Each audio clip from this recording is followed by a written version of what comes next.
Hürmetli vatandaş, bugünkü leksiyelerimizle başlayımız. Leksiyada Sadaqacı Ruze Washington'dan sözleyimiz. Bugün çislağa 2021 yıl 4. ayının 20. günü hürmetli vatandaşım. Tünügüllatin biz 4. ayının 20. gününü hatırladık.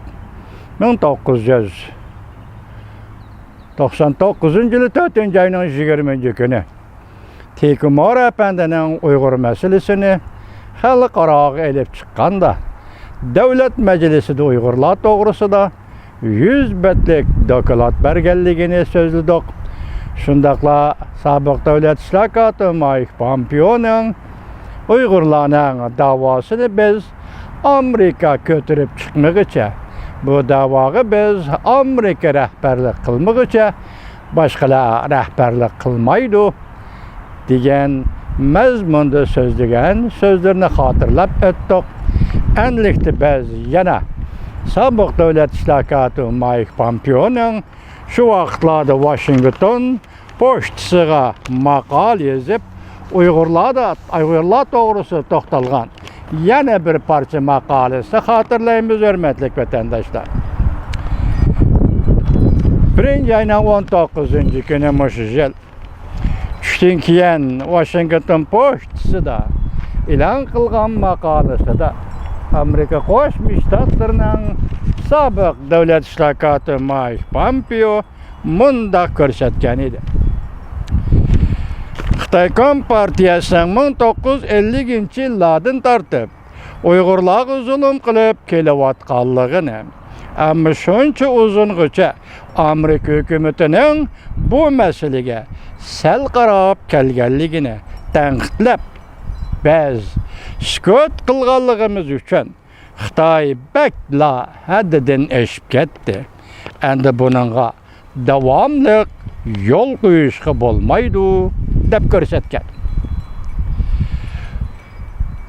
Sobiq davlat ishloqoti Mike Pompeo maqolasida yana nima uchun Amerika hukumatining Uyg'urlar duch kelayotgan navbatdagi siyosiy bostirish harakatini irqiy qirg'inchilik deb bekitishidagi sabablari haqida tafsili tushuncha berdi.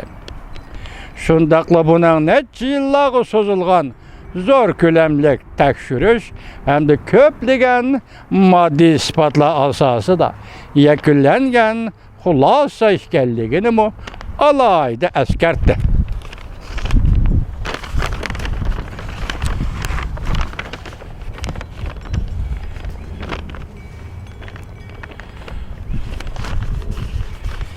Yana maqolasida davlat ishloqoti Mike Pompeo, sobiq davlat ishloqoti Mike Pompeo Xitoy hukumatining millionlagan Uyg'urlarni lagerlar qamashdan sirt, ya'ni ularni ruhiy va jismoniy jihatdan inson bardoshlik berolmaydigan darajada qiynashi lager sirtida bo'lsa, o'rvilcha uslubdagi qattiq nazoratni ijro qilishi, shuningdek Uyg'ur qiz-cho'qonlarini majburiy tug'mas qilib etishi hamda ularni Xitoy bilan to'y qilishga majburlashi, Uyg'ur go'daklarini ota-onalaridan judo qilishi deganlarning hammasi o'rtaq holda Uyg'urlarni tüp yil tizimidan yo'q qilib etish edi. Muşular doğrusida muşularni sobiq davlat ishloqoti mushu mazmunlarni tasvirlab Washington pochtasi gazetida mush yilning 1. ayning 19. kuni tushdan keyin maqola e'lon qildi. Maqolaning yuqorqi mazmunini ko'rib o'tdingiz vatandosh. Biz ikki leksiyamizda qo'shib yana 4. ayning 20. kunida Uygurlar meselesi Washington'da Devlet Meclisi de xalqaralashganligini vatandaşlarga leksiya qilib so'zlab chiqdik. Biz endi buning tarixiy sabablarini yoki anglishimizcha deylik yoki o'zimizning tasavvur bo'yicha fikr qiladigan bo'lsak, ayni chaqda Uyg'ur demokratik inqilobining boshlanishi, jarayoni va oxirgi tuguni, masalan, Uyg'uristonda mustaqillik e'lon qilishning oxiri tugunigacha, hatto urush davrida Uyg'urlar Kuomintang armiyasi Shin Sisayning yollanma qo'shinlari bilan urush qilish jarayonida Stalin yoki inqilobni kontrol qilgan Stalin bu urushning nima uchun portlaganligini, Uyg'urlarning nima uchun urush qilayotganligini xalqaro jamiyatdan yoshirgan edi vatandoshim. Mening ko'rishimcha, endi bunda uchrab qolgan materiallarda ko'rishimcha shu vaqtda New York vaqt gazetasining bir nafar muxbiri G'o'ljig'icha, ya'ni inqilob portlagan, mustaqillik jakarlagan G'o'ljig'icha yetib borgan edi. Shu vaqtlarda qaysi bir dunyoviy matbuotning bu inqilob to'g'risida bir parcha maqola yozganligini, e'lon qilganligini ko'rgili bo'lmaydi vatandoshlar. Shu vaqtda Stalin chekdigan edi. Endilikda kelayli vatandosh bu radio nima? Endilikda kelayli vatandosh Uyg'urlar 70 yildan beri tashlab etildi dedi. Sobiq davlat ishlar katibi Mike Pompeo.